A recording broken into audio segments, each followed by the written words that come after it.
Bonsoir à tous. Je disais, nous sommes contents de vous avoir aujourd'hui et ce soir, tous venus pour participer à la première édition ou bien première session de Boom Labs.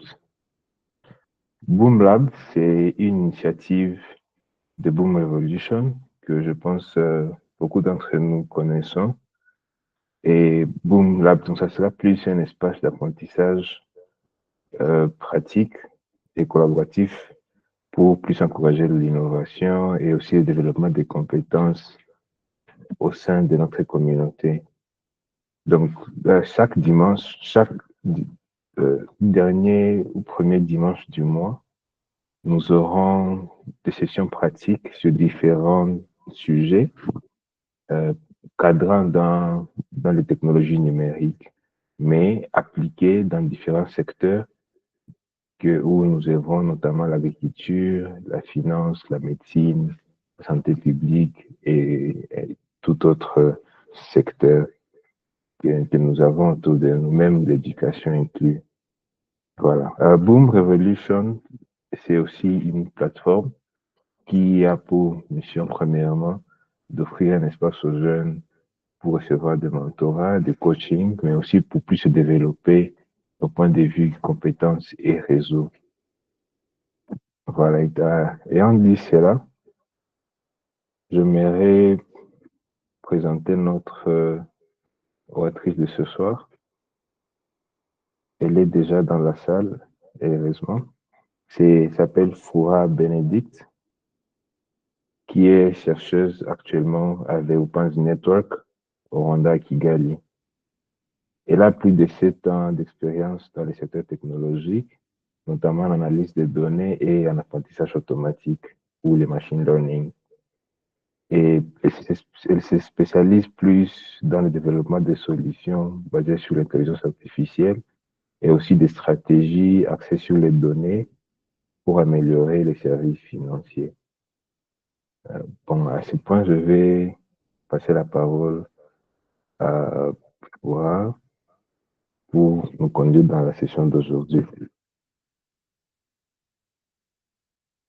Bonsoir à toutes, à tous, et à toutes et à tous.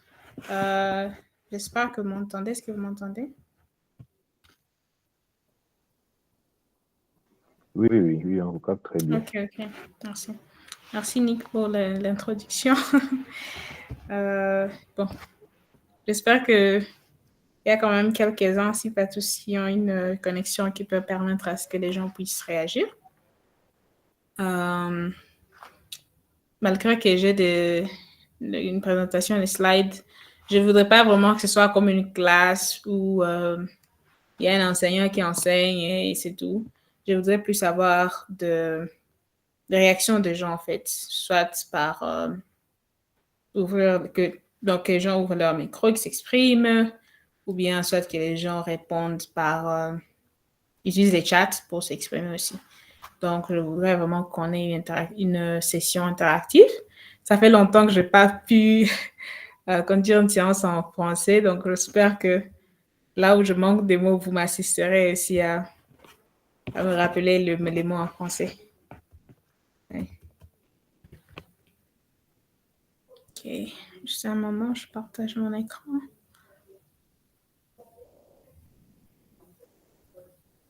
Ok.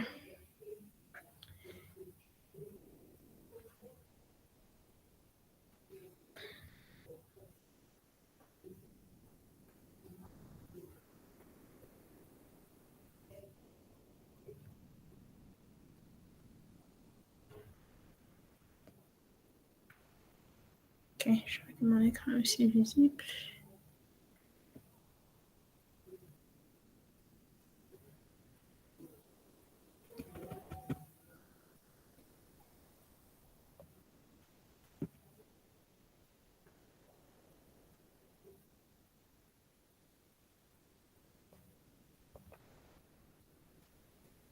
Ok, je pense que maintenant mon écran est visible.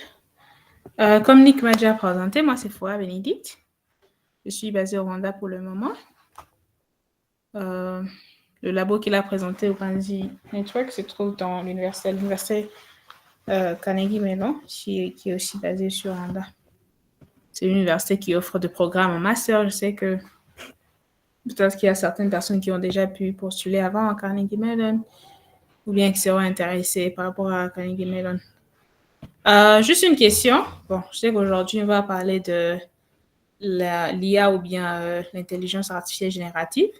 Je voudrais voir par, comment dire, soit donc une réaction, soit pointant un doigt, ou bien toute forme de réaction, bien écrit dans les chats, s'il y a des gens qui ont donc déjà entendu parler de l'intelligence artificielle générative.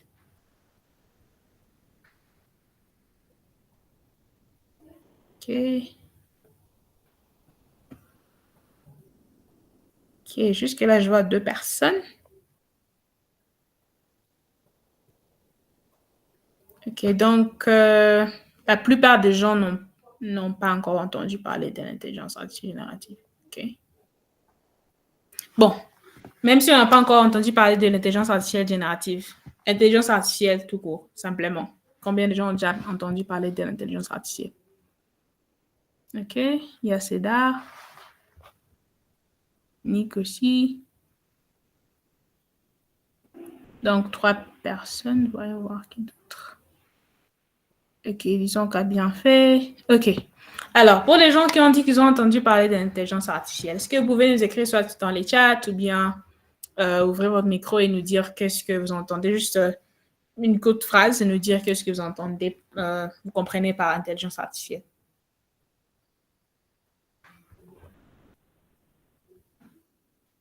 Cédar, tu veux bien répondre?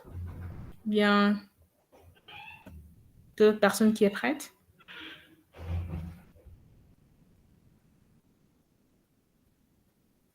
Aucun volontaire?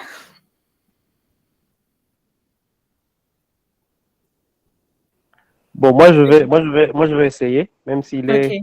il est un peu difficile de définir certaines choses. OK. Bon, moi, je suis Monsieur Taka, Hubert. Donc, je définis un peu l'intelligence artificielle comme une certaine,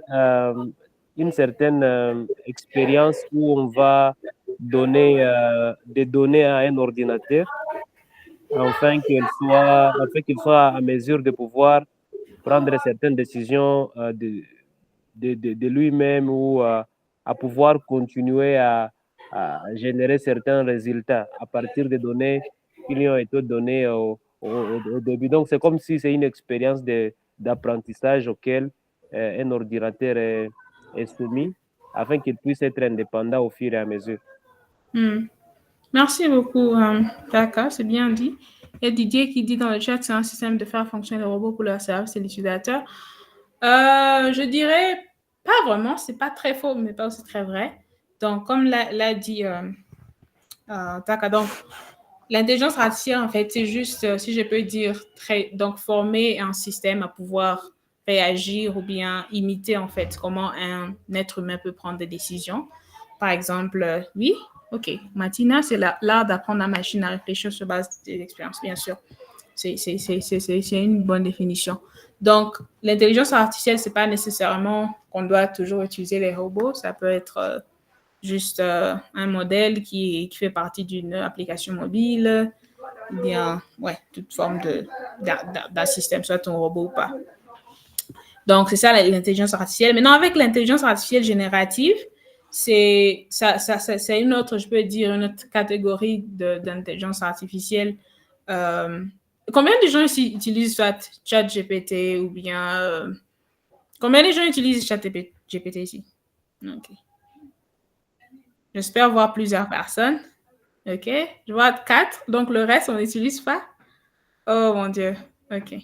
Si vous n'utilisez pas quand on finit la séance aujourd'hui, OK, je vois 5, 6 peut-être. Si vous n'utilisez pas encore ChatGPT, j'espère que la fin de cette séance, vous serez capable de l'utiliser parce que ça va certainement vous aider dans différentes tâches. Je crois qu'on peut avancer. Donc, avec l'intelligence artificielle générative, là, maintenant, c'est une forme d'intelligence artificielle où vous pouvez... Donc, ça utilise un nombre de... ça utilise un nombre de données pour générer ou bien créer du contenu, en fait. Ça peut être contenu comme le texte, ça peut être contenu comme des images, ça peut être du son, ça peut être le son. Donc, il y a plusieurs, donc soit texte, image ou bien du son. Des vidéos aussi. Je crois il y a une tendance pour le moment où les gens font passer leur vidéo quelque part, leur image quelque part, puis ça leur génère un genre comme un dessin animé, en fait, qui leur représente. Donc, c'est un modèle de l'IA générative. Bien pour les gens qui utilisent ChatGPT, déjà, ça aussi, c'est de l'IA, c'est un modèle d'IA génératif. Il y en a plusieurs. On a déjà défini l'IA générative, mais non, peut-être on peut se demander, parce que j'ai dit au début, j'ai commencé par vouloir comprendre c'est quoi l'intelligence artificielle. Maintenant, il y a l'IA générative, mais il y a aussi l'IA traditionnelle. Et avec l'IA traditionnelle, la méthode, donc la plus grande différence, c'est que avec l'IA traditionnelle, c'est une méthode, donc tu peux faire, disons, si tu as, disons, une formule, avec cette formule, si tu répètes la formule plusieurs fois, tu t'attends à un résultat spécifique. Donc, tu sais déjà quel genre de résultat spécifique tu auras. Mais avec l'IA générative, ça a un peu plus de créativité. Donc, ça a plus de créativité. Tu peux pas nécessairement prédire exactement quelle sera la réponse. Je peux dire que c'est quand même un exemple de différence entre les deux. J'ai déjà parlé d'exemple, j'ai dit ChatGPT, il y a Gemini de Google, ou bien il y a Llama de Meta, ou bien l'ancien Facebook. Pour les images, il y a Midjourney. Pour les programmeurs, s'il y a des programmeurs parmi nous, il y a ce qu'on appelle Copilot. Avec Copilot, vous pouvez être capable de corriger les erreurs dans votre code. Ça peut vous suggérer aussi du code, donc vous pouvez aussi générer du code. Il y a aussi Mistral, donc il y a plusieurs. Ce sont juste quelques exemples. Après cette séance, vous pouvez toujours aller regarder et voir les genres donc les exemples de quoi d'intelligence artificielle générative. Entre-temps, comme je suis en train de continuer, si vous avez des questions, vous pouvez toujours les écrire dans les chats et puis on va répondre aux questions progressivement. Donc, avec l'intelligence artificielle générative, c'est que il y a en fait la base, il y a les fondements. Je ne vais pas toucher trop profondément dans ça parce que l'objectif, c'est aussi d'être capable d'utiliser ces outils plus que savoir trop en profondeur, à moins qu'il y ait des gens qui sont vraiment intéressés à aller en profondeur et même créer leur propre intelligence artificielle générative. Mais bon, quand même, on va juste toucher un peu. Quand on dit ChatGPT, ça veut juste dire Generative Pre-trained Models. Donc, ce sont de modèles qui ont été formés donc, avant donc, une certaine étape. Donc, vous pouvez construire un autre modèle au-dessus de ces modèles-là. C'est pourquoi ce sont des GPT. Vous pouvez avoir plusieurs noms de GPT. ChatGPT n'est pas le seul GPT. Il y a des modèles, ce qu'on appelle diffusion models. C'est aussi une genre d'intelligence artificielle générative qui peut générer donc des données nouvelles, surtout les images et les vidéos. Il y a aussi GAN, c'est le Neural Network. Donc, comme je dis, je ne vais pas vraiment aller profondément dans ça. Et comment ce modèle-là sont entraînés? Ce modèle-là, il se forme sur des larges, d'immenses bases de données ou bien des données massives. Et ça peut être des données soutirées soit sur Google, donc sur Internet, ça peut être des données soutirées dans toute autre forme de système numérique qui conserve les données. Mais sont vraiment des données massives. C'est pourquoi si tu en poses des questions à ChatGPT, ça a des réponses presque à tout par rapport aux choses qui sont sur Internet. Mais à part le fait que ça a des données massives, ça a aussi quand même des limites. Et les limites... Ouais. Donc, ça a aussi des limites, en fait. Et les limites, comme on va en parler après, c'est par rapport au contexte. Par exemple, il y a des questions, si la question peut être trop complexe par rapport au modèle, parce que les GPT ont différents modèles. Par exemple, avec ChatGPT, on peut trouver quelque chose comme GPT-4 ou bien GPT 4.1, ou bien GPT 4.5, ou bien GPT 3.5. Et par rapport à ces modèles-là, donc ça aura aussi des différentes capacités par rapport au contenu que ça peut générer. Je vais donner un exemple qu'on voit de tous les jours pour vous aider un peu à comprendre quand je parle des limites, de quoi je parle. Par exemple, on a un véhicule, on peut avoir la marque, disons, Toyota, mais Toyota a différents modèles, en fait. Et c'est la même chose avec ces modèles GPT aussi. Donc ça, c'est comme la marque. Et puis maintenant, il y a différents modèles. Comme j'ai dit, 3.5, 4.5, 4.0, 4.1. Et tous ces modèles-là ont de limites par rapport au contexte des données que ça peut générer. OK, voilà déjà des questions. Je vais revenir à la question après.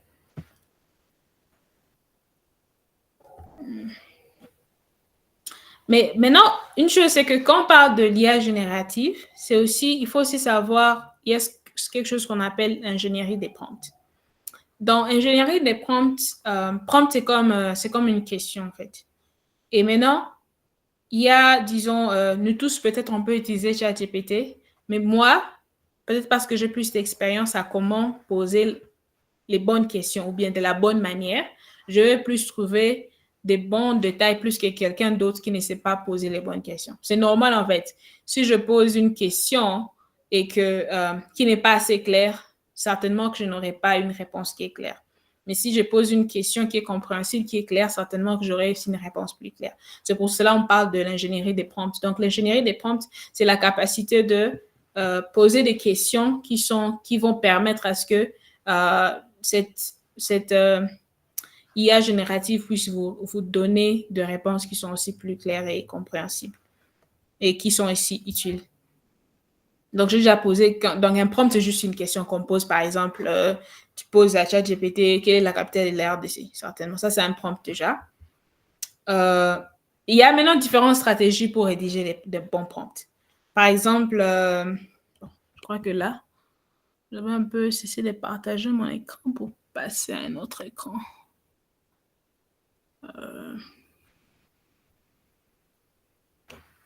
Ou bien je vais expliquer, puis je vais aller faire une démonstration. Donc, parmi les stratégies pour générer des bons prompts ou bien poser les bonnes questions, il faut être spécifique par rapport à ce que vous voulez. Si vous posez des questions trop générales, certainement, vous n'aurez pas une réponse qui est assez claire. Il y a aussi le contexte. Des fois, par exemple, si je veux, disons, générer peut-être un rapport, j'ai besoin de pouvoir quand même, je ne peux pas seulement dire aide-moi à générer un rapport peut-être des finances. Je dois générer plus de contexte. Par exemple, je peux dire, par exemple, il y a ces rapports ici, c'est comme ça qu'ils ont écrit leur section. Comme ça, ChatGPT aussi sait, ou bien l'IA générative sait quel genre de réponse je m'attends, quel est le format, en fait, de réponse auquel moi je m'attends. Autre chose, donc, tout le monde a son style. Hein? Donc, par exemple, si je veux, disons, si peut-être je suis un écrivain, certainement, la façon dont je vais poser ma question, le style de question, c'est différent de peut-être d'un docteur. Donc, il y a cette différence-là. Exemple pratique d'où est-ce qu'on peut pratiquer toutes les choses dont je parlais. Par exemple, je veux générer un post LinkedIn. Je veux savoir combien de gens ici sont sur LinkedIn. Je sais que c'est quelque chose que Taka vraiment, il essaie vraiment de motiver les jeunes en fait à avoir des comptes LinkedIn.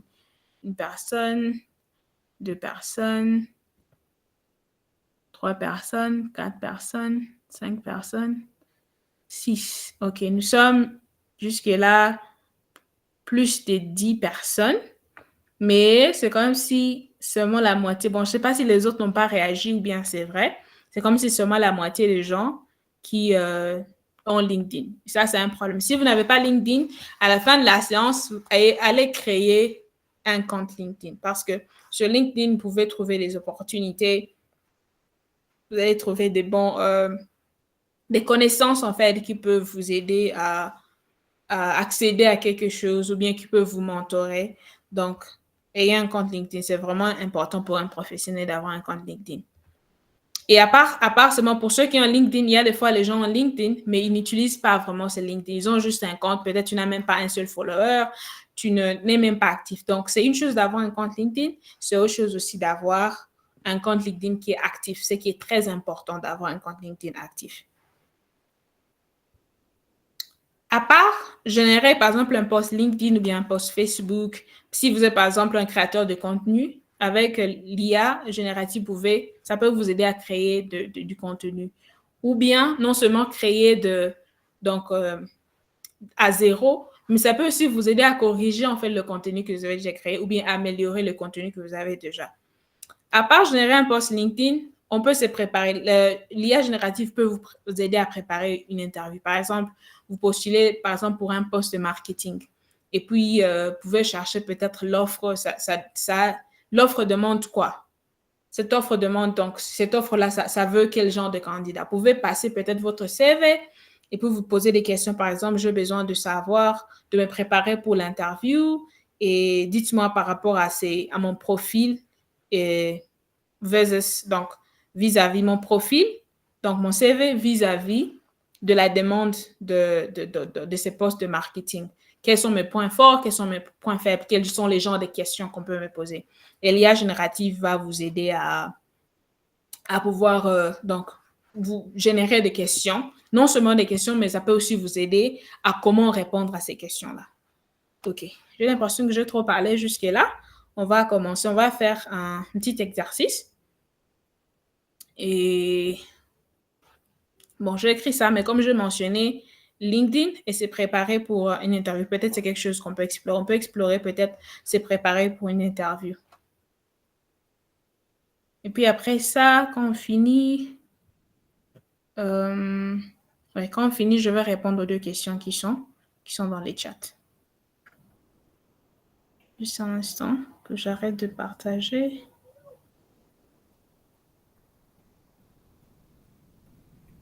Okay.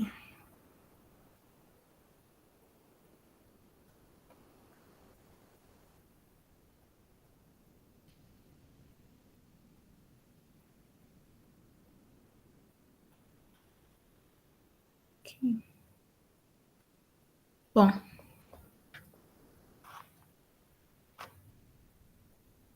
OK. Ce que je vais faire,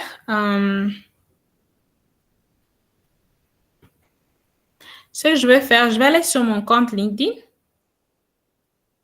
Cherchons peut-être une offre de marketing. Et puis, on va voir.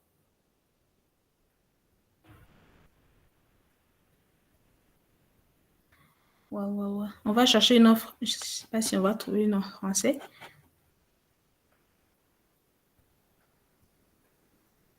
OK. Je crois que mon écran est visible.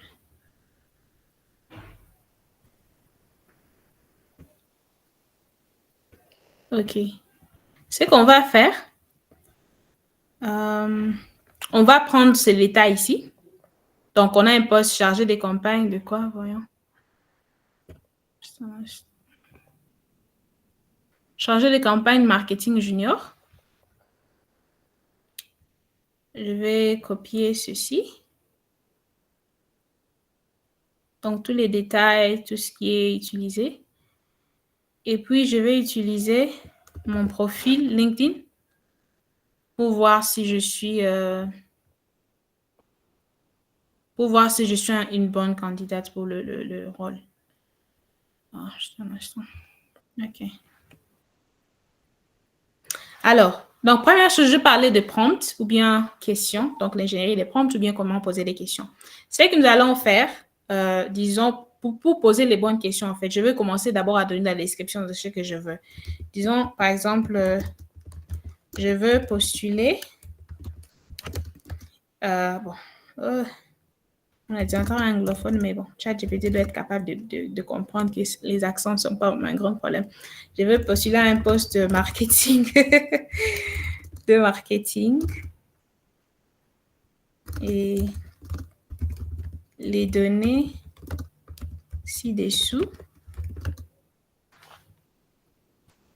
La bonne chose avec l'IA générative, c'est que des fois, je peux avoir de petites erreurs, mais bon, ça a aussi la capacité de comprendre des petites erreurs. Les données ci-dessous présentent les critères pour ce poste. Aussi, pour ce poste. Ici, mon profil. OK, disons. Aussi, je vais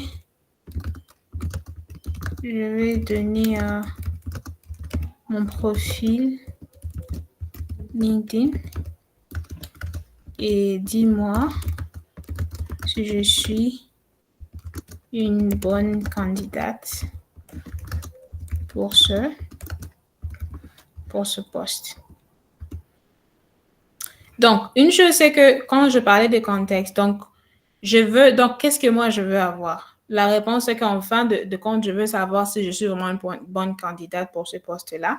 Je peux aussi dire, à part le fait de dire que voici, donc, c'est ça que j'ai, je te présente ce que moi j'ai, voilà ce que moi je veux avoir de ce que je vais te présenter. Donc, en fait, tu expliques à l'IA générative que c'est ce que moi je veux et dites-moi donc, tu lui donnes ce que toi tu veux et puis tu lui dis aussi ce que tu veux que ça puisse retourner. C'est ça, en fait, ce que je suis en train de faire.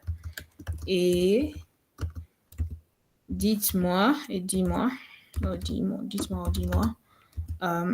qu'est-ce que je peux améliorer pour augmenter mes chances d'être sélectionné. OK. OK, voici les détails de l'offre de marketing. Voilà, je vais juste copier. Ok, j'ai déjà copié. Voici les détails de mon profil LinkedIn. Je vais aller sur mon LinkedIn. Il va y avoir une chose que je peux faire là.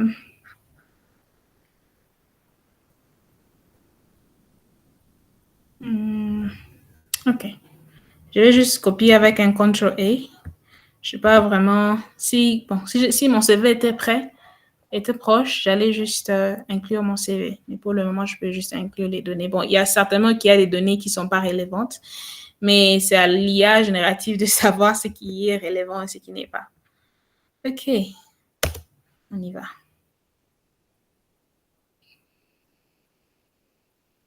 OK.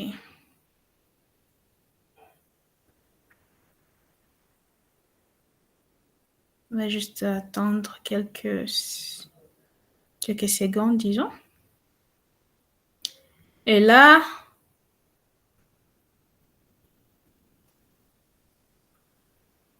je vois déjà ChatGPT me donne un résumé en fait de mon profil. Et donc, il y a les critères, voilà les critères du poste, et voilà mon profil. Maintenant, les commentaires, on me dit, je les points positifs, c'est que j'ai un niveau en numérique, ce qui est important. Ajouter aussi dans ma lettre de motivation ou pour montrer en fait l'intérêt de ces postes. Maintenant, on me parle de quoi? Première expérience en marketing ou acquisition digitale. On me dit, j'ai l'expérience en venture analysis, consulting. Ça ne met pas directement marketing digital et on me dit c'est là où il manque un lien direct. Je peux reformuler certaines expériences pour montrer mon lien avec la stratégie de croissance, l'acquisition des clients ou la communication digitale. Donc, non seulement ChatGPT me donne, donc compare mon profil en fait face aux critères du poste. Ça me dit donc les points faibles, ça me dit aussi les points forts. Donc, je sais déjà, si je veux ces postes, je dois changer peut-être certains de contenu. Peut-être si j'ai déjà fait du marketing avant, je peux clarifier en fait où est-ce que j'ai pu faire du marketing dans mon CV. Quoi d'autre? Maîtrise de PowerPoint et Excel. Donc, on me dit à mettre ça en plus. Donc, en fait, ça me donne en fait tous les détails dont j'ai besoin pour solidifier en fait mon cas en fait, ma candidature. Maintenant, on voit le verdict.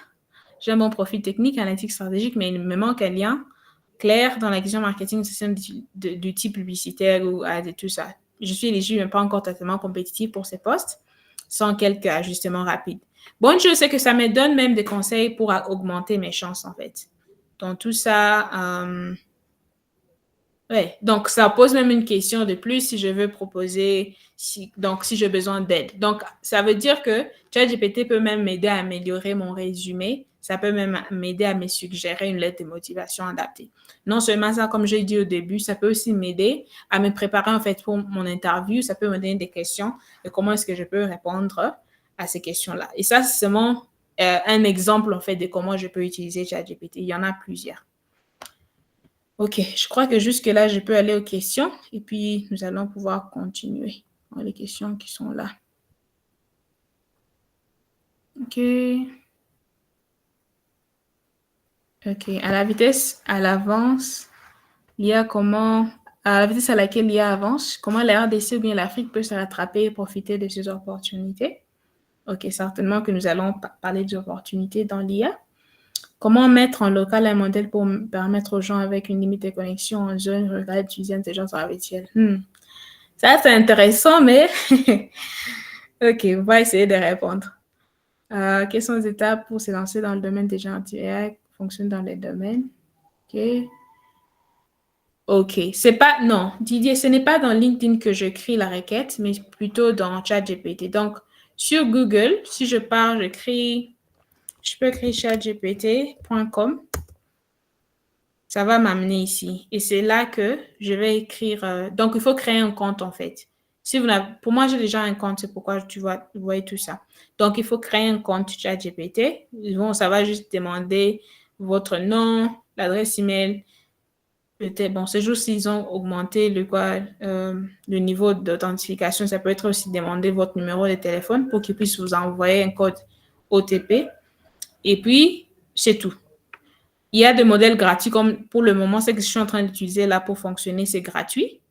Mais il y a aussi ce qui est payant. Par exemple, ChatGPT Plus, c'est payant.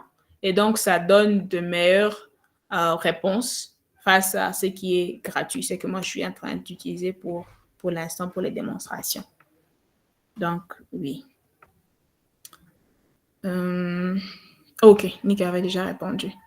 Comment mettre en place un écosystème qui permet aux jeunes de développer en IA et mettre en place des solutions qui améliorent la vie de la population en Afrique? Ok. Je crois que je peux commencer avec les opportunités. Je peux commencer à répondre par rapport aux opportunités, comment est-ce qu'on peut en profiter. Bon. Disons, ok. Arnaud, vous avez une question? Oui, j'ai une question. Bonsoir à tous. Bonsoir. En fait, j'ai posé mes excuses moi, de me connecter en retard. Je n'étais pas informé. Mais je viens de voir des liens. Tellement que je suis intéressé par l'intelligence artificielle, j'ai beaucoup de questions. Je ne sais pas, je vais commencer par où. En fait, avant de poser ma question, est-ce que vous pouvez pas retourner un peu en arrière par rapport au LinkedIn des profils? Donc, si vous avez encore du temps, parce que je n'ai pas bien compris, en fait, les pourquoi. C'est là vraiment, c'est là où j'ai commencé la réunion. Et Ok. ma deuxième question, c'est par rapport. Ok, ça va. Faut y aller. J'ai pu poser la deuxième question. Vous Et allez posez la répondre. question. Oui, pas de Oui. problème. Posez la Ma question. deuxième question, c'est par rapport à l'intelligence, toujours par rapport à l'intelligence artificielle. Est-ce que un test, voire des tests générés par l'intelligence artificielle, est-ce que on peut toutefois savoir, il y a déjà, bon, l'intelligence artificielle peut savoir ce que lui-même a généré. Parce que donc, il y a des tests, tu vois, non, moi je suis dans le domaine médical. Hein. Maintenant, Ok, il s'il y y a a des des tests. outils qui peuvent aussi identifier si le contenu a été généré par l'intelligence artificielle, n'est-ce pas? Oui, oui, c'est ce que je voulais savoir. Oui, il y en a. Oui, il y a des outils qui vérifient à savoir ce qui est généré par l'intelligence artificielle. C'est pourquoi, bon, par rapport au domaine, même si je suis en train de parler de l'IA générative, il y a de choses qu'on peut faire et des choses qu'on ne doit pas faire. Je ne vais pas dire qu'on ne peut pas, mais qu'on ne doit pas faire. Donc, dans le sens où, dans l'éthique, en fait, par exemple, si vous écrivez peut-être un papier de recherche, certainement qu'il y a des journaux qui vont vous dire ayez un contenu original parce qu'avec l'IA, vous savez déjà, donc ça a puisé du contenu quelque part. Si ça vous remet ces contenus, ce sera déjà comme du plagiat. Donc, la plupart du contenu, vous pouvez retrouver ce contenu quelque part ailleurs. Donc, ce sera du plagiat. Donc, si c'est un journal, peut-être vont vous dire contenu original, donc certainement que vous ne devrez pas vraiment utiliser l'IA pour générer votre contenu. Vous pouvez l'utiliser pour générer peut-être des idées ou comment approcher quelque chose ou bien comment, par exemple, comprendre dans l'introduction qu'est-ce que je peux écrire, quel genre d'introduction je peux écrire, mais pas copier-coller. C'est que la plupart des gens font comme erreur, ils font juste copier-coller. Ça n'a même pas de substance, c'est du plagiat et tout ça, ça peut vous poser des problèmes. Et dans le sens où vous demandiez si, ou alors disons, il y a aussi le problème là de vous exposer en fait les données sensitives, donc les données, comment on dit, confidentielles en fait. Donc, comme vous êtes capable de, comment dire, upload, donc de charger les données sur ChatGPT, donc vous chargez même peut-être dans le domaine médical, vous chargez des données personnelles sur ChatGPT. C'est un problème parce que c'est déjà, donc vous avez déjà, comment on dit, it's like breach of privacy. Je sais pas ça en français. Donc, en fait, c'est quelque chose qui peut même être pénalisé avec la loi si vous faites ça. Donc, ce n'est pas que vous faites passer tout à l'IA générative, mais aussi ce n'est pas que vous utilisez le contenu de l'IA générative pour chaque chose. Donc, il faut bien faire cette distinction-là. Et oui, il y a des outils qui peuvent vous dire quel contenu a été généré par l'IA et quel contenu n'a pas été généré par l'IA. Certainement qu'il y en a. Il y en a, oui. Donc, vous disiez que je revienne un peu en arrière. Là, j'étais seulement en train de montrer un exemple pratique d'où est-ce qu'on peut utiliser l'intelligence artificielle générative sans causer des problèmes, en fait. Donc, sans faire quelque chose qui est illégal. Et je disais que je peux utiliser l'IA générative pour m'aider à améliorer peut-être améliorer mon CV ou bien m'écrire une lettre de motivation ou bien me montrer si par rapport à un poste, si j'ai des compétences en fait par rapport à ces postes, si je suis dans une bonne position en fait pour avoir ces postes-là. C'est l'exemple que je montrais. Donc, j'avais pris le contenu de mon profil, j'avais cherché quelque part ailleurs sur Internet, juste un post par rapport au marketing.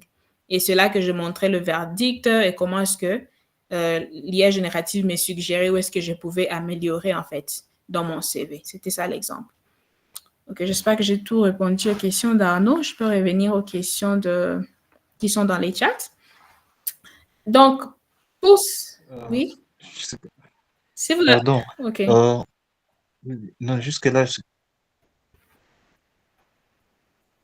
Vous avez mis votre micro en mute.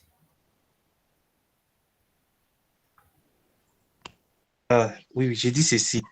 Donc, l'inconvénient d'utiliser l'intelligence artificielle, c'est d'apparaître sur les réseaux sociaux en tant qu'utilisateur des intelligences artificielles, et ça peut vraiment impacter sur la vie professionnelle de la dite personne, si j'ai bien Non, compris. Parce que ces non, derniers temps, c'est pas ce beaucoup de que j'ai gens, dit.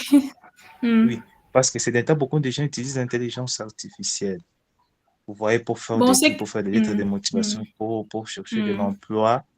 C'est ça. Maintenant, je me demande, parce que les faits là, nous, c'est dont nous avons, donc c'est dont moi je connais qu'il faut voir, c'est ce que nous utilisons peur de fois. On change, on se connecte pas vraiment avec nos comptes sur l'intelligence artificielle, nos comptes professionnels.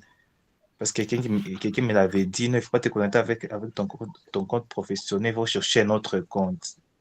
C'est ce que je voulais, cette nuance-là, pourquoi les gens les font, c'est ce que je voulais savoir. Moi, ce que je suis en train de dire, je ne suis pas en train de vous enseigner ou bien vous encadrer pour utiliser l'IA générative pour tricher. Non, c'est pas ça, c'est pas ça l'objectif. L'objectif ici, ce n'est pas de tricher, mais l'objectif, c'est d'utiliser l'IA générative pour améliorer votre travail. Certainement, même moi, personnellement, le travail que je fais, il y a des choses pour lesquelles j'utilise l'IA générative, mais il y a des choses pour lesquelles je ne peux pas utiliser l'IA générative.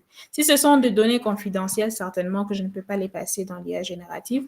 Ou bien, comme je dis, un exemple que je suis chercheuse, donc j'écris Donc, je crée de thèses à publier, en fait. Donc, je ne peux pas utiliser l'IA générative pour faire ma thèse. Je peux l'utiliser pour avoir des idées, mais je ne peux pas l'utiliser pour faire ma thèse parce que les journaux auxquels je soumets mon travail ne veulent pas de travail écrit par l'IA générative. Je ne sais pas si vous comprenez cette distinction-là, cette différence. Donc, je ne vous prêche pas d'utiliser l'IA générative pour tricher. Non, c'est pas ça. Mais utiliser l'IA générative pour les domaines qui sont donc des choses qui sont acceptées, des choses qui ne sont pas illégales. J'espère que j'ai répondu à la question. OK. Donc, s'il y a des gens qui ont dit, oh, n'utilisez pas votre compte comme ça, vous allez tricher, vous allez mieux tricher. Non, faut pas faire ça. Faut pas faire ça.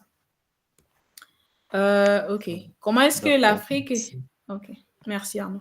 Comment est-ce que l'Afrique, la RDC peut se rattraper et profiter des opportunités? Bon, une chose, je dis toujours aux gens, parce que je fais plusieurs formations qui concernent les jeunes, qui concernent les enfants, les adolescents. Et je dis toujours, il faut être curieux. Le problème, c'est que, surtout en Afrique de l'Est, on n'est pas trop curieux. Donc, on voit les choses comme si on a peur, on ne veut pas essayer et tout ça. Donc, il faut être curieux, savoir qu'est-ce qui se passe dans le monde. Ça, c'est la première étape. Comme là, bonne chose avec Boom Révolution, c'est que ça nous permet en fait d'apprendre des choses, ça nous permet d'avoir des connaissances, ça pouvoir même le mentorat. Mais malheureusement, la plupart des jeunes préfèrent perdre plus de temps sur les réseaux sociaux sans apprendre des choses nécessaires. Mais vous pouvez utiliser les réseaux sociaux pour apprendre des choses nécessaires qui peuvent vous donner du travail, qui peuvent vous offrir des portes pour des opportunités. Donc, première chose, soyez curieux. Deuxième chose, je sais qu'on a un problème. On a vraiment un problème grave avec, je ne sais pas, l'Internet ou la connexion. Mais toutes les fois que vous avez la chance d'être connecté sur Internet, voyez chercher les cas d'utilisation légales. Un des cas d'utilisation légale, c'est comme je l'ai montré, vous pouvez utiliser l'IA pour vous aider à vous préparer pour une interview, vous aider à améliorer votre résumé ou bien CV. Vous pouvez utiliser l'IA. Donc, il y a plein de choses, en fait, sur lesquelles vous pouvez aller sur Internet et dire, OK, en quel domaine? Dans les domaines de la santé. Il y a des gens qui utilisent l'IA, par exemple, pour lire peut-être les documents médicaux ou bien donner des recommandations, mais aussi, il faut toujours chercher à savoir qu'est-ce qui est acceptable et qu'est-ce qui n'est pas acceptable pour ne pas vous causer des problèmes. Parce que l'une des discussions, pour le moment, c'est de savoir qu'est-ce qui est, donc d'appliquer l'éthique, en fait, dans la création de différents systèmes qui utilisent l'IA ou bien l'IA générative. Et donc, les jeunes en RDC, les jeunes en Afrique, soyons curieux, savoir qu'est-ce qui se passe. Deuxièmement, ne pensons pas aux choses trop petites. Parce qu'on a cette tendance-là de se dire, oh, en Afrique, on n'a pas assez de ressources. Foncez, cherchez à savoir quels sont les financements qui sont là pour les projets d'IA, comment je peux faire pour appliquer Boom Révolution. Il y a plein des experts dans Boom Révolution. Demandez, posez des questions dans les groupes, certainement qu'il y aura quelqu'un qui peut toujours vous accompagner ou bien vous connecter à quelqu'un d'autre. C'est la deuxième chose. Troisième chose, YouTube est là. Vous pouvez apprendre plein de choses sur YouTube. Vous pouvez apprendre plein de choses. Même sur cette plateforme ChatGPT, vous pouvez aussi apprendre plein de choses. Savoir, OK, quels sont les problèmes qui sont en Afrique? Comment est-ce que l'IA peut résoudre ces problèmes en Afrique? Et voilà. Quelles sont les plateformes qui offrent peut-être de formations gratuites, en fait, par rapport à l'IA, ou bien qui offrent des bourses par rapport à l'IA. Cherchez. Quelles sont l'éducation? Quel genre d'université donne de formation en IA? Cherchez et pouvez trouver et faites quelque chose. Ne soyez pas juste là à attendre que le gouvernement change les choses. Nous sommes des jeunes gens, nous sommes capables de changer des choses. C'est tout ce que je peux dire. Donc, soyez curieux. Cherchez à savoir ce qui se passe dans le monde. Cherchez à appliquer ce qui se passe dans le monde. Cherchez à apprendre ce qui se passe dans le monde. Comment mettre en local un modèle? Une chose avant que je passe à la question suivante. On a cette tendance-là de créer juste des solutions locales qui va seulement peut-être impacter les gens de mon voisinage. C'est bien, c'est juste un commencement. Mais ne vous limitez pas là. Pourquoi en Afrique, on est toujours le néocolonialisme et tout ça? C'est parce que le monde, quelque part, les gens s'assoient et se disent comment est-ce qu'on va conquérir le monde. Nous aussi, pensons de la même façon. Pensons aux grandes choses. Daniela, je vais te revenir. Je finis de répondre à ces questions, puis je te reviens. Comment mettre en local un modèle pour permettre aux gens avec une limite de connexion? Ça, c'est une bonne question. Malheureusement, pour le moment, en ce qui concerne l'intelligence artificielle, je n'ai pas vraiment une solution pour ça, mais je sais qu'il y a des gens qui utilisent, il y a comment on dit, les appareils connectés pour faciliter, en fait, il y a ce qu'on appelle edge computing. Vous pouvez chercher c'est quoi edge computing. Donc, ça aide en fait à créer la connexion Internet pour les endroits des milieux ruraux qui n'ont pas assez une très bonne connexion. Ça, c'est aussi une chose que vous pouvez faire des recherches. Parce que si vous avez, par exemple, cette connexion-là créée par edge computing, ça peut vous aider peut-être à créer un modèle qui n'est pas très lourd, un modèle d'IA qui n'est pas très lourd, et vous pouvez toujours l'appliquer. Je sais que ce n'est pas la meilleure des réponses, mais bon, pour le moment, c'est ce que je sais. Vous pouvez toujours aussi chercher sur Google, demander d'autres experts. Quelles sont les étapes pour se lancer dans le domaine de générative AI et perfectionner le domaine? OK. Il y a, bon, j'ai déjà parlé du fait que il y a des formations gratuites, il y a YouTube, il y a des ressources en ligne, mais il y a aussi les hackathons. Il y a beaucoup de plateformes qui font des hackathons. Par exemple, pour le moment, Microsoft fait des hackathons par rapport à l'IA générative et ils donnent même de l'argent, mais beaucoup d'argent, de 50 000 $ ou plus. Il y a Meta, qui est l'ancien Facebook, qui a aussi des hackathons par rapport à l'IA générative. Donc, ce sont les étapes qui peuvent vous aider en fait à vous lancer. Bel et bien que vous avez peut-être regardé YouTube, vous allez sur ChatGPT, vous allez sur Google pour chercher les plateformes pour apprendre, mais aussi chercher les hackathons, les compétitions, les concours qui donnent des prix en fait pour apprendre l'IA, mais aussi pour créer une solution qui peut être utilisée. Ça, c'est l'une des démarches. Je peux toujours partager des ressources dans le groupe et toute autre personne qui a d'autres ressources peut aussi partager. Aussi, ce qu'il faut savoir, c'est que vous pouvez avoir une solution d'IA générative qui ne nécessite pas certainement que vous pouvez écrire le code. Donc, vous pouvez faire le développement, le programming.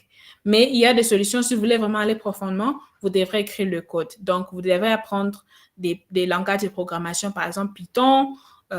C'est un très bon langage à apprendre si vous voulez vraiment foncer dans développer des modèles d'IA générative. OK.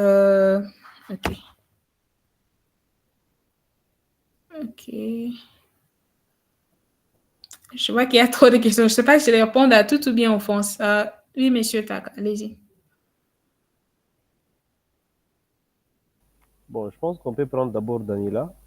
OK, Oui. C'est bon. Oui. Je peux venir Daniela, après. s'il te plaît. OK, Daniela, s'il te plaît.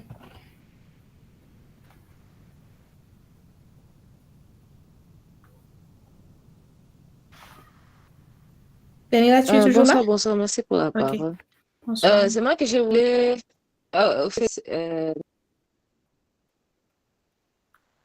Oui, on vous entend. Ok, d'accord. C'est moi, j'étais en train de vouloir revenir sur la question.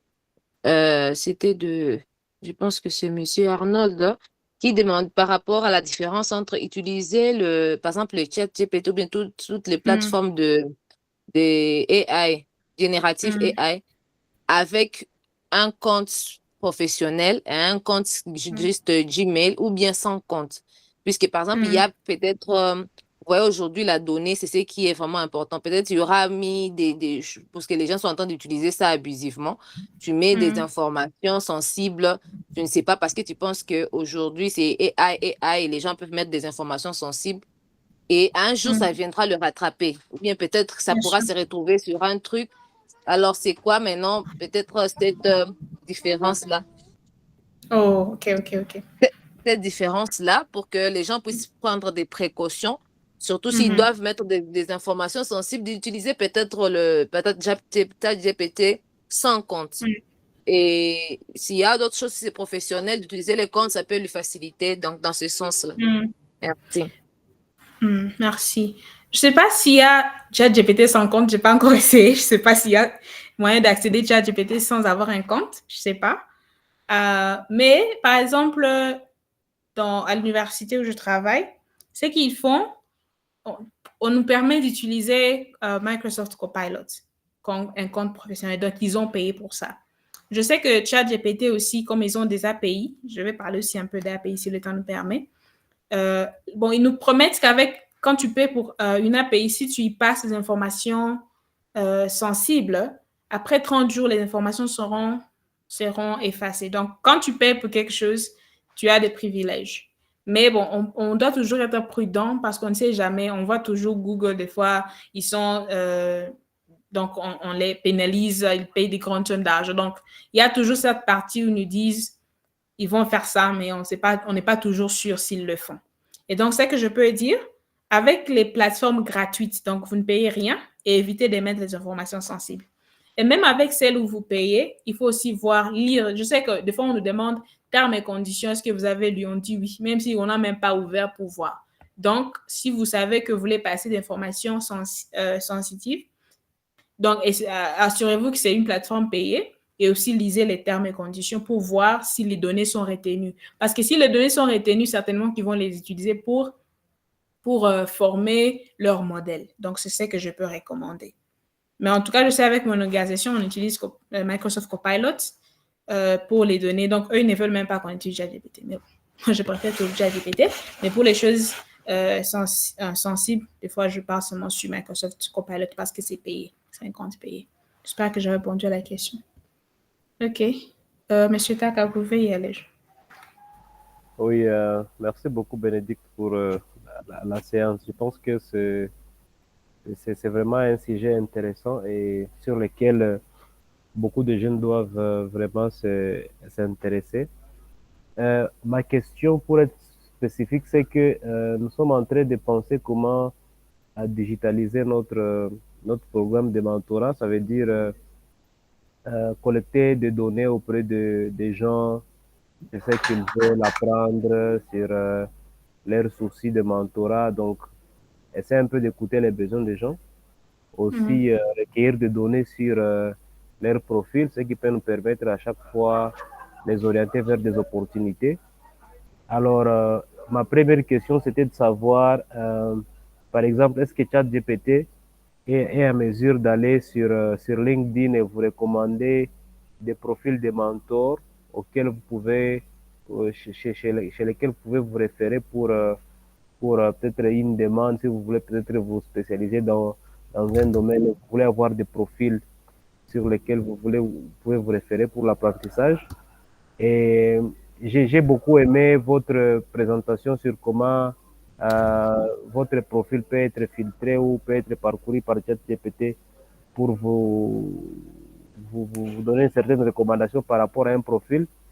Et disons déjà par rapport aux opportunités, comment vous pensez nous devrions utiliser ChatGPT par exemple pour optimiser la recherche des opportunités ou comment est-ce que Boom Revolution peut peut-être initier une intelligence artificielle locale ou spécialisée à nous pour optimiser au fait le fait où nous voudrions orienter les gens sur des domaines sur lesquels ils doivent se spécialiser ou se former pour peut-être répondre à certains profils. Si par exemple quelqu'un veut se spécialiser dans la consultance, dans la cuisson propre par exemple, qu'on ait une intelligence artificielle qui peut lui suggérer des ressources et l'orienter vers certaines ressources en ligne où il peut se spécialiser et croître dans ces domaines. Un peu plus tout ce qui est ressources humaines, tout ce qui est career guidance. Donc, je ne sais pas si vous avez une certaine réflexion par rapport à cette réflexion, mais c'est vraiment quelque chose sur laquelle je suis en train de vouloir vraiment réfléchir profondément et voir comment est-ce que nous pouvons initier un programme dans ce sens. Merci beaucoup. OK. Bon, par rapport au profil, c'est une chose que je n'avais pas jamais essayé, mais j'ai juste essayé là. Donc, ça peut certainement recommander les profils franco. Donc, les profils de LinkedIn. Voyons voir si c'est vrai. Voyons voir si le profil recommandé existe. Oui, la personne existe.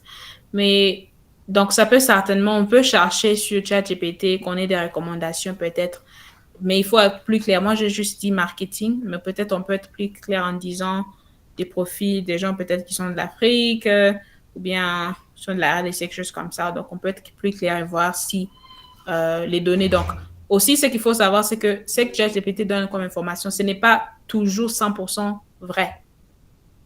Donc, on doit aussi être capable de vérifier et voir ce que ça a donné, si ça a du sens. Par exemple, si c'est un profil, cliquer dessus, voir si c'est un profil de quelqu'un qui existe, si la personne est vraiment dans le domaine qu'on est en train de chercher. Ça, c'est un. Oui, ça peut nous recommander des profils. Par rapport à comment utiliser ChatGPT pour chercher les ressources, moi, j'utilise il y a des fois que j'utilise ChatGPT pour soit chercher, disons, des conférences. Donc, certainement, on peut utiliser ChatGPT pour chercher des conférences peut-être qui sont, disons, sponsorisées pour peut-être voyager et tout ça.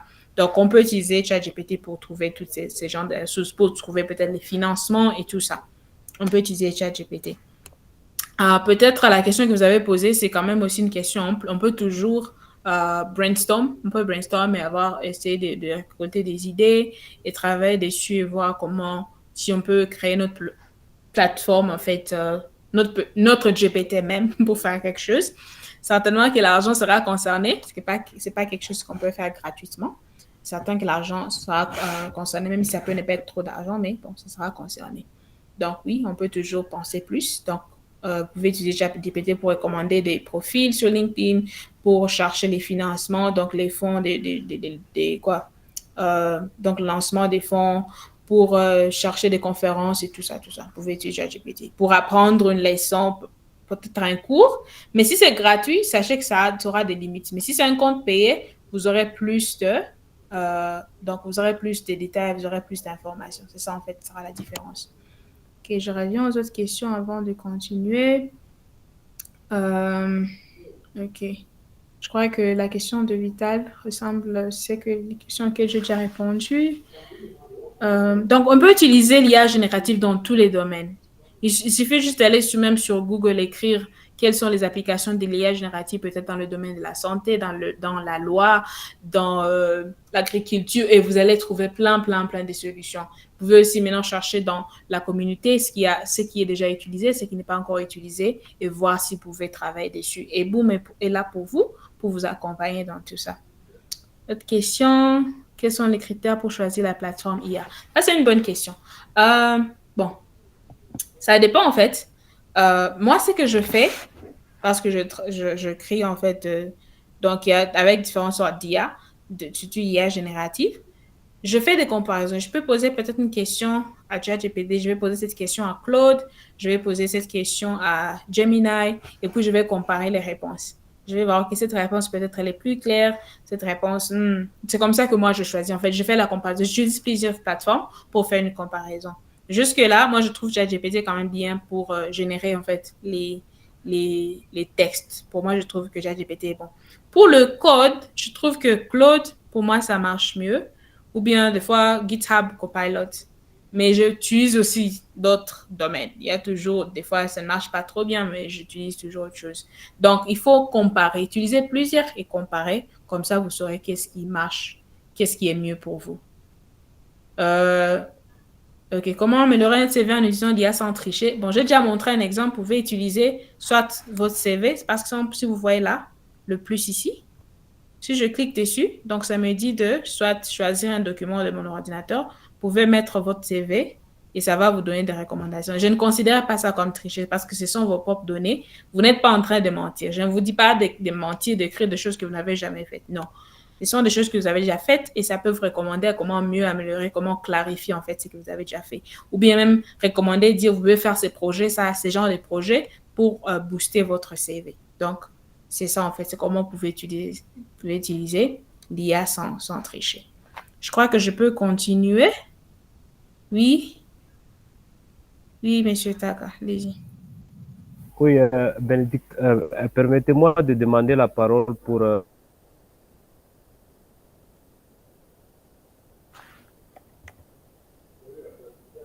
On vous a perdu. On vous a perdu.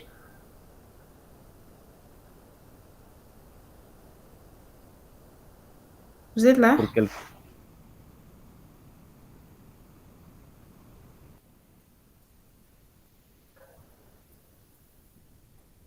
Bénédicte, est-ce que Oui, vous monsieur m'écoutez? Taka. Oui, oui.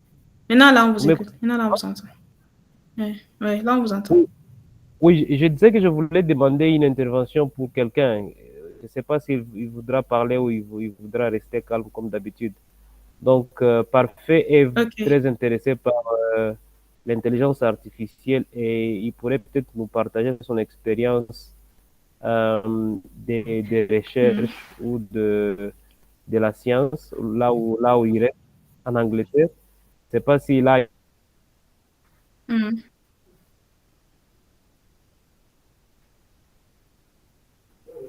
Oh là là, on vous a perdu encore.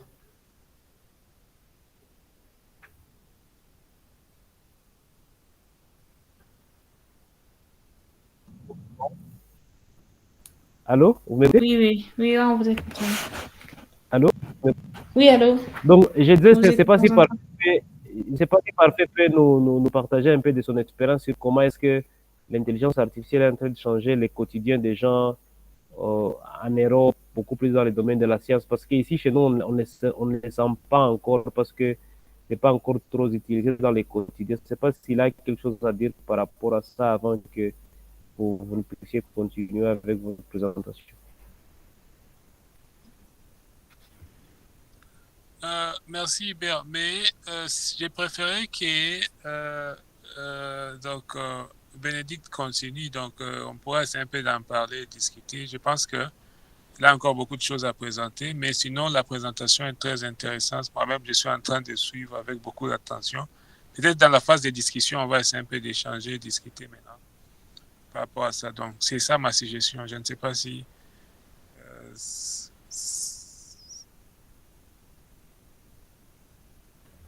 Je crois que je peux essayer d'utiliser les 7 minutes ou bien 10 maximum pour finir. Comme ça, on a plus de temps de discuter. Exactement. OK. Et bonne chose, c'est qu'on a déjà touché. Pour le reste de ma présentation, on a déjà touché. Donc, les questions que les gens ont posées, on a déjà touché à plusieurs choses. Et parmi, par exemple, les cas d'études, donc dans l'industrie, où l'intelligence, donc l'IA générative, mais l'IA en général peut être utilisée. J'ai déjà parlé du marketing. Vous pouvez créer des contenus, soit des vidéos, soit des images, soit des textes donc pour une certaine campagne de marketing. Pour les ressources humaines, il y a pour le moment, plusieurs gens n'écrivent même plus. Donc, quand ils veulent créer un poste de travail, il y a des gens qui n'écrivent, ils perdent même plus leur temps à essayer d'écrire et tout ça, à composer. Ils font seulement passer ça dans l'IA générative et ils trouvent un poste, ils font une offre, donc un lancement d'offre en fait, de candidature pour le travail. La troisième chose, c'est il y en a plusieurs, mais j'ai juste mis quelques-unes. Il y a aussi l'analyse de données. Donc, dans l'analyse de données, par exemple, vous avez, disons, un fichier de Excel et vous voulez comprendre, ou bien vous avez, par exemple, un rapport, vous voulez comprendre peut-être avoir un résumé des données, avoir ce qu'on appelle les tendances, peut-être si c'est, par exemple, les données médicales, on veut comprendre quelles sont peut-être les maladies les plus prévalentes par rapport aux données qui ont été passées à l'IA générative et on peut savoir, OK, ça va vous dire par rapport à cette saison, c'est peut-être cette maladie qui est plus prévalente ou bien par rapport à cette région. Ça, c'est un exemple d'analyse des données. Ça peut être dans le domaine d'éducation, d'analyse des données, voir quels sont peut-être les sujets où les élèves peut-être échouent plus ou bien réussissent plus. Ça, c'est aussi un autre exemple. Ça peut être dans les finances. Peut-être vous avez, disons, comment on dit, comment on dit, à la banque, peut-être chaque mois, vous avez un reçu qui vous montre comment vous avez utilisé votre argent. Vous pouvez utiliser l'IA pour vous dire, c'est là, vous avez utilisé plus, votre argent, vous l'avez utilisé plus pour faire ce genre de dépenses et tout ça. Ce sont des exemples. Il y en a plusieurs. Et il y a aussi les programmeurs, en fait, des gens qui écrivent des codes. Vous pouvez toujours utiliser l'intelligence artificielle pour vous aider à générer le code. Pour le moment, il y a beaucoup de discussions de gens qui commencent à limoger les gens et utilisent l'intelligence artificielle pour écrire le code. Mais bon, ça peut faire peur, mais ce qu'il faut savoir, c'est que si vous êtes un professionnel, donc vous avez assez d'expérience, l'IA ne peut pas vous remplacer parce que pour comme on dit, core systems, on ne peut pas vraiment complètement s'appuyer sur l'IA pour écrire ce genre de code. Donc, ça ne va pas prendre tous les travaux. Vous aurez certainement de la place si vous êtes assez expérimenté. Donc, ce sont les quelques cas industriels. Il y en a plusieurs. Vous pouvez toujours chercher.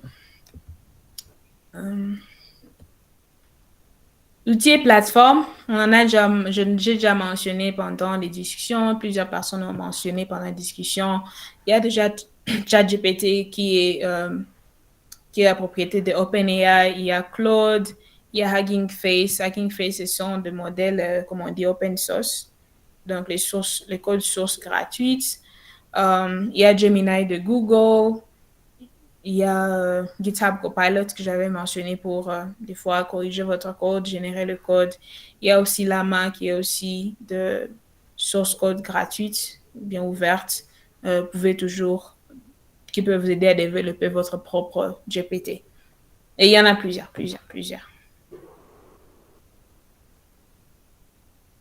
Bon, je sais pas, je crois que le temps est presque fini et si on veut avoir la discussion, on peut toujours organiser notre séance de suivi pour un peu parler, entrer peut-être plus techniquement parce que je pensais qu'on aurait assez de temps pour entrer en profondeur, mais je pense pas qu'on aura du temps pour aujourd'hui. Mais la dernière chose dont je veux parler, c'est auparavant, je parlais de comment il y a des gens qui utilisent l'IA générative, bien l'IA en général pour tricher et tout ça. Donc, il faut savoir que dans toutes ces technologies, non seulement l'IA, mais dans toutes les technologies, soit de la cybersécurité, tout ça, il y a toujours des considérations éthiques et usages responsables. Donc, il faut savoir que les modèles d'IA, ils ont des biais. Par exemple, il y a de temps en temps, par exemple, il y a un projet sur lequel je travaille à mon bureau et puis on a découvert que les systèmes biométriques qui peut-être prennent des biométries, soit le visage, ou bien l'iris, ou bien le fingerprint. Donc, ça a des biais, en fait. Pour les noirs, des fois, ça ne réagit pas, ça ne fonctionne pas proprement. Donc, il faut aussi savoir que ces modèles peuvent aussi avoir des biais par rapport aux minorités. Par exemple, en Afrique, comme si nos données ne sont pas tellement assez larges dans les données collectées pour former les modèles d'IA. Donc, certainement qu'il y aura des biais à l'encontre des Noirs. Et c'est pourquoi en Afrique, nous avons vraiment besoin de développer aussi nos propres modèles avec nos propres données pour diminuer les biais dans les modèles. Il y a aussi le problème de confidentialité des données dont j'avais parlé. Donc, éviter de passer les données confidentielles, surtout dans les modèles ou bien les plateformes gratuites. Il faut éviter. Je parlais aussi de l'impact sur l'emploi où il y a des employeurs qui limogent les gens, qui virent les gens parce qu'ils trouvent qu'il y a des modèles d'IA qui peuvent mieux écrire le code, bien programmer plus que les humains. Donc, il faut toujours être aussi excellent, essayer d'être excellent dans ce domaine, continuer d'apprendre pour ne pas être remplacé par l'IA. Il faut aussi utiliser des bonnes pratiques pour une IA responsable. Donc, dans ce cas, savoir donc protéger, donc minimiser la collecte des données personnelles, ça c'est un de bons exemples. S'il y a des développeurs parmi nous qui veulent créer leur propre modèle d'IA, il faut vous assurer que vous pouvez expliquer qu'est-ce que votre modèle d'IA est en train de faire. Donc, on parle d'explicabilité. La responsabilité aussi. Il faut aussi savoir définir qui est responsable en cas d'erreur ou bien des préjudices causés par l'IA. Ce sont les quelques bonnes pratiques pour l'IA responsable. Il y en a plusieurs. Je peux aussi toujours partager ces présentations. Vous pouvez en lire plus dans les notes. Donc, merci pour votre écoute. Je vois qu'il y a déjà des questions. Arnaud, et puis, on va écouter. Merci beaucoup. Merci encore, Madame Fora, Mademoiselle Fora, pour cette présentation. C'est vraiment une très belle présentation pour moi qui vraiment je suis toujours intéressé par l'intelligence artificielle par moment dans ma carrière. En fait, oui, il y a quelque part là, vous avez parlé de la confidentialité des données. Je voulais savoir beaucoup plus en parlant de confidentialité des données. Vous s'entendez par quoi? Est-ce que vous pouvez donner un exemple par rapport à ça? Ok, quand on parle de confidentialité des données, c'est-à-dire il ne faut pas divulguer les données sensibles en fait à l'IA. J'ai donné quelques exemples. Par exemple, parmi les données les plus sensibles au monde, ce sont les données médicales. Donc, les fichiers des gens, par exemple, disons, il y avait un certain temps, je crois que c'était en France, quelqu'un a divulgué les données du président, les données médicales du président. Et ça peut vraiment causer tout un problème. Disons, si on sait que peut-être le président est atteint du sida ou bien. Donc, le problème avec l'IA, c'est que les données que vous passez, si ces données-là ne sont pas effacées, donc ces données seront utilisées pour former un autre modèle. Et quand ça forme un modèle, ça veut dire un jour, quelqu'un peut chercher peut-être Arnaud Braganza. Quel est l'état séropositif d'Arnaud Braganza? OK, il est négatif. OK. Quelles sont les maladies dont il a souffert? Parce que peut-être quelqu'un a pu passer vos données privées, peut-être médicales, dans l'IA, et puis ils ont formé leur système sur ça. Donc, il y a la possibilité que quelqu'un d'autre peut poser des questions sur Arnaud Braganza et avoir des réponses. Donc, c'est pour cela que j'ai dit confidentialité, c'est-à-dire protéger les données privées. C'est par ça que je sous-entends. J'espère que c'est clair. Ça va, d'accord, merci. OK, En fait, OK. c'est pas abuser. En fait, ici, par exemple, je travaille sur un projet. Un projet que je vais avoir beaucoup plus de conseils. Parce que mon projet là est déjà dans des systèmes. Une autre personne qui s'y cherchait voir un mot-clé de ces projets peut trouver ces projets et copier ces projets. Ouais, avec les systèmes ouverts, c'est possible. S'ils ont formé leur système sur votre projet, c'est possible. Ah, merci. J'en prie. OK, parfait, à vous.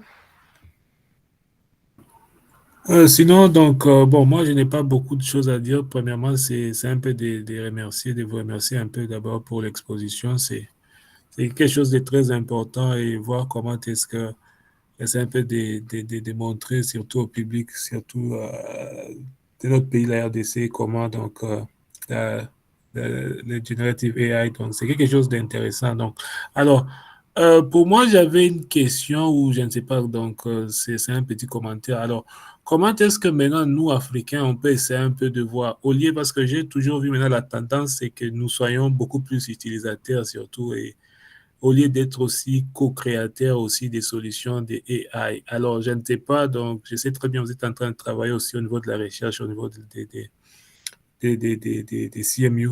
Alors, je ne sais pas aussi, est-ce qu'en Afrique aussi, nous sommes aussi vraiment dans cette race où aussi on peut un peu de développer certaines solutions aussi qui peuvent être aussi utilisées au niveau de l'Europe et tout ça, ou de l'Amérique, au lieu de nous toujours essayer un peu d'être consommateurs. Donc, ça, c'est ma question.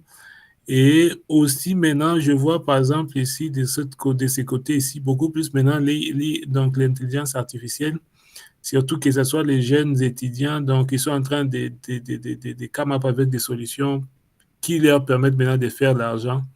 Alors, chez nous, en Afrique, déjà, c'est encore beaucoup plus. Donc, bon, on n'est pas encore arrivé là-bas. Alors, j'aimerais un peu de savoir aussi si, voilà, cette dynamique, et qu'est-ce qu'il faut maintenant pour que maintenant, nos jeunes maintenant aussi puissent commencer déjà à utiliser maintenant ces générateurs. Au lieu de se limiter, par exemple, bon, c'est vrai, sur ChatGPT, à utiliser, à faire, donc à poser aussi des questions qui peuvent leur permettre aussi d'acquérir certaines connaissances ou de les aider dans un sens ou dans un autre. Maintenant, pour essayer un peu aussi de permettre aussi de travailler maintenant sur des applications maintenant, des AI maintenant qui peuvent aider maintenant à résoudre certains de nos problèmes, par exemple en agriculture ou dans les domaines de santé, et maintenant créer un business, que ce soit maintenant des startups maintenant aussi au niveau de l'Afrique qui peuvent aussi maintenant attirer, par exemple, des financements et avoir aussi, donc, créer aussi donc un système de revenus et créer des emplois. Alors, je ne sais pas si ces genres de choses sont déjà maintenant en Afrique ou si pas. Qu'est-ce qu'il faut maintenant pour que nous puissions arriver là-bas? Sinon, merci beaucoup. Merci aussi. Vos questions sont vraiment des bonnes questions. Oui, en Afrique, on a déjà beaucoup de solutions où les gens utilisent l'IA ou bien l'IA générative pour générer de l'argent. Donc, il y a des startups. Par exemple, ici au Rwanda où je suis, une startup par exemple qui s'appelle Pindo. Et eux, ils utilisent l'IA en fait pour faire une... Donc, par rapport aux clients qu'ils ont, ils peuvent utiliser... Vous voyez, par exemple, quelqu'un... Ou si vous avez un centre... disons, de télécommunications ou bien quelque chose comme Airtel ou bien Vodacom, ils n'ont pas nécessairement besoin d'avoir des agents 24 heures sur 7 qui prennent en charge, en fait, les besoins des utilisateurs. Donc, l'IA peut toujours répondre aux appels, donner des recommandations. Ça, c'est un exemple des choses qu'ils font. Il y a des gens qui utilisent l'IA pour... par exemple, à l'université où je suis, ils utilisent l'IA pour détecter la malaria. Moi, je ne savais pas qu'il y a plusieurs types de virus de malaria, en fait. Parce que malaria, c'est virus. Bon. Il y a 4 catégories. Donc c'est pour cela, il y a des gens, peut-être tu prends le médicament, tu as la malaria, on te donne le médicament, tu ne guéris pas. C'est parce que le médicament qu'on t'a donné ne soigne pas le type de malaria que tu as. Donc, ils utilisent l'intelligence artificielle pour détecter. Il y a des gens qui utilisent pour détecter le cancer. Donc, quelques cas d'usage. Je fais partie d'une startup et nous utilisons aussi l'IA, pas nécessairement l'IA générative, mais l'IA pour prédire en fait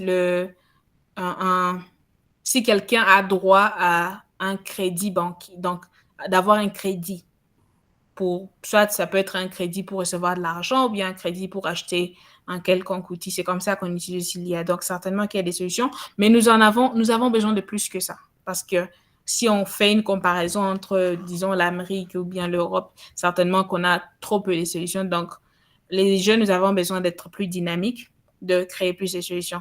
Il y a des startups au sujet du travail qui utilisent ce qu'on appelle chatbot sur WhatsApp, qui les aident à, par exemple, si quelqu'un fait une commande sur leur chatbot sur WhatsApp, j'ai besoin peut-être d'acheter 50 kilos peut-être des tomates et tout ça. Donc, l'IA prend ça en charge. Tu n'as même pas besoin d'être sur WhatsApp tout le temps pour prendre les commandes. Donc, l'IA prend les commandes pour toi, lance le paiement et tout ça. Donc, toi, tu vas seulement avoir des notifications sur ton téléphone qui a peut-être telle personne qui a fait cette demande, la personne a déjà payé. Donc, toi, tu cherches peut-être seulement de dispatcher peut-être ce que la personne a demandé. Donc, il y a certainement beaucoup d'utilisation d'IA pour avoir de l'argent. Donc, on doit toujours chercher une solution qui utilise moins donc, il ne faut pas créer des solutions aussi trop chères que les gens dans votre communauté ne peuvent pas payer. Ça, c'est aussi commencer toujours par voir quelles sont les choses qui ne marchent pas dans la communauté, comment l'IA peut vous aider à résoudre le problème, mais aussi, ça doit coûter une somme que les gens aussi peuvent payer. Parce que si vous avez un client, si vous voulez, même si vous voulez étendre votre solution en Amérique ou bien l'Europe, c'est toujours mieux de savoir aussi qui peut payer dans notre communauté. Soit c'est le gouvernement, soit si c'est la population locale, certainement votre solution doit être adaptée à la population locale. Et aussi poser les questions aux gens. Il ne faut pas seulement vous asseoir dans votre chambre et dire « Ah, je vois qu'il y a ces problèmes ici que vous commencez à développer. » Non, allez poser des questions. Voyez ce qui marche, ce qui ne marche pas. Comme ça, vous aurez une meilleure idée et développer une bonne solution d'IA. J'espère que j'ai répondu à la question. Merci beaucoup. Maintenant, donc, au niveau de la recherche aussi, donc, je ne sais pas maintenant qu'est-ce que la focalise. Donc, les focus maintenant au niveau de la recherche, qu'est-ce que chez nous en Afrique, on est en train de se focaliser? Surtout parce que je vois, par exemple, ici, ils sont maintenant en train d'aller maintenant, par exemple, à faire le human level intelligence. Donc, essayer un peu d'aller au-delà avec développer d'autres modèles. Je ne sais pas maintenant, quelle est maintenant la priorité de la recherche chez nous dans le cadre de l'intelligence artificielle au niveau de l'Afrique. Mais sinon, peut-être, je vois le temps, c'est fini. Peut-être, on aura peut-être le temps de discuter ailleurs. Donc, on n'est pas obligé de répondre. Bien sûr. Mais on peut aussi toujours se connecter sur LinkedIn, échanger ou bien WhatsApp. Exactement. Merci.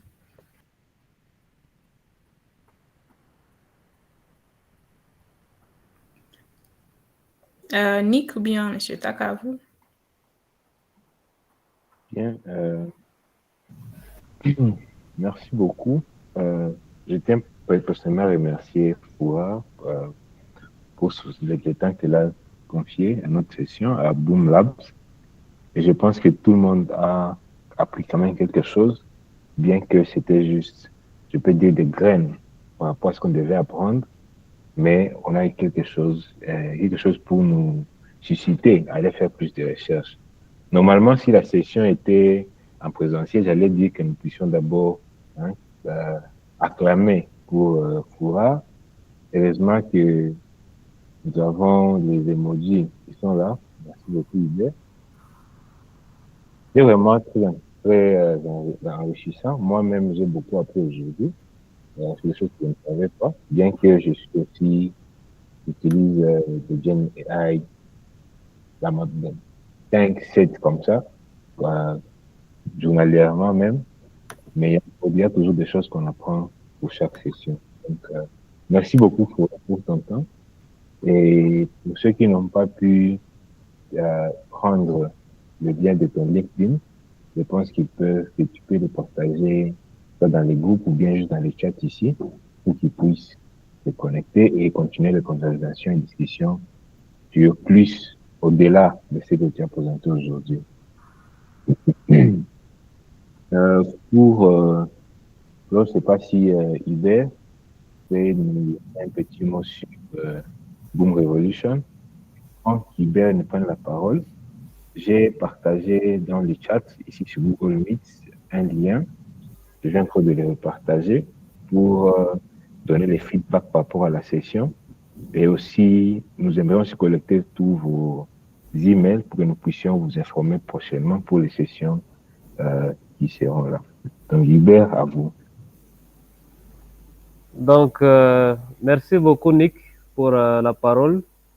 J'ai juste posté au début de cette séance sur mon statut que je me sens trop chanceux d'avoir des gens vraiment très travailleurs et sérieux comme vous autour de moi. Donc, ça me donne beaucoup d'optimisme par rapport à tout ce que nous sommes en train de faire ensemble. Donc, cette séance a été préparée par Nick et Vital. Et ça a été vraiment une très grande réussite. Et je vous remercie pour tout ce que vous faites pour faire avancer toute cette philosophie de partage d'expériences et de connaissances.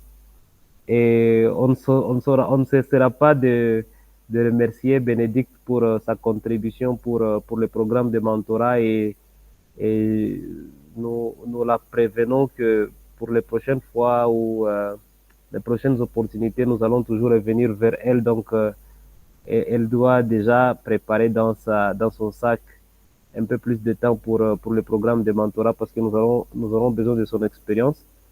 Et avant que nous ne puissions officialiser n'importe quel mentorat où nous allons peut-être recommander chez elle certaines personnes, je vais vraiment l'encourager à chercher des jeunes sérieux chez lesquels il peut déverser un peu de son expérience par rapport à l'intelligence artificielle et voir comment est-ce que ces jeunes-là vont aussi progresser et avancer.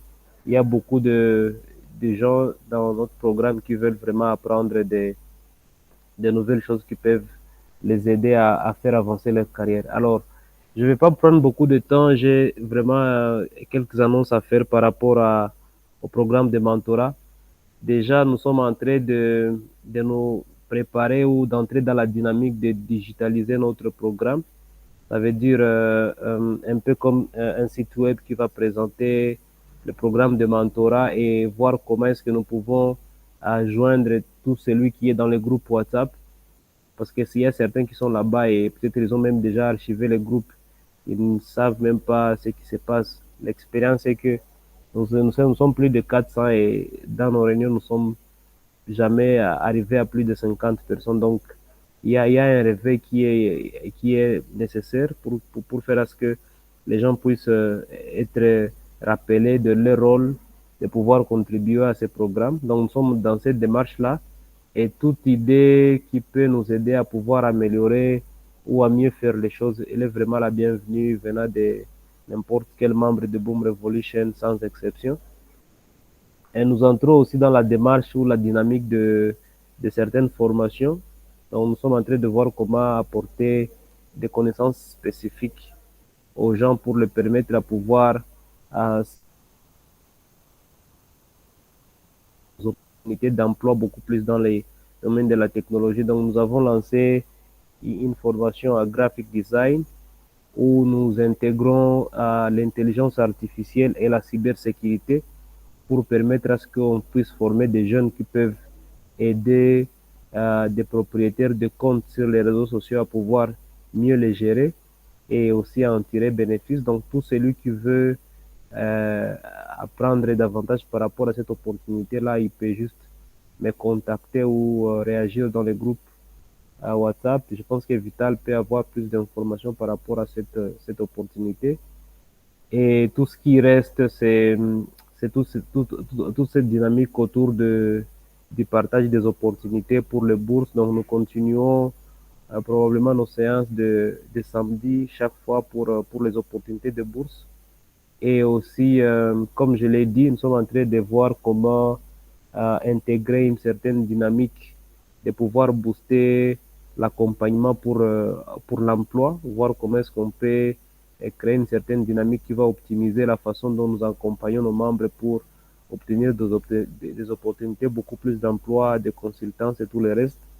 Donc, avec la présentation que nous avons eue aujourd'hui avec Bénédicte, ça a apporté plus de réflexion et nous allons voir comment utiliser toutes ces ressources-là pour optimiser tout ce que nous sommes en train de faire. Donc, merci beaucoup à ceux qui se sont connectés aujourd'hui. Merci à ceux qui ont posé des questions, qui ont partagé les liens, ceux qui continuent à nous apporter les idées ou à contribuer à l'avancement du programme de mentorat. Je vous invite à continuer d'apprendre, à vous familiariser aux nouveaux concepts. L'intelligence artificielle avance vraiment très vite. Nous devons vraiment couvrir l'écart avec la contribution de tout le monde. Et je suis vraiment honoré d'avoir autour de moi des gens qui sont en train de travailler dur pour faire avancer ce programme de mentorat et aussi à faire avancer cette logique de l'accompagnement mutuel et du partage des opportunités. Donc, merci beaucoup, Nick, pour l'initiative vitale. Bénédicte, parfait, à tous ceux qui ont posé des questions et à tous ceux qui continuent de nous accompagner dans ce voyage. Donc, je laisse l'opportunité ou la faveur ou tout ce qui est, je sais pas quoi, à Nick pouvoir conclure la réunion comme celui qui a modéré et qui a commencé la réunion. Donc, je lui laisse l'opportunité de clôturer la réunion et on se dit à très bientôt pour les prochaines réunions où on continue de discuter dans le groupe WhatsApp avec différentes interactions et partage des opportunités. Merci beaucoup et très belle soirée. Nick, je vous donne. I'm giving you back the flow. Merci beaucoup, Hubert. Bien, voilà, juste un dernier mot et puis nous allons tous profiter de notre bonne soirée de la part d'Hubert.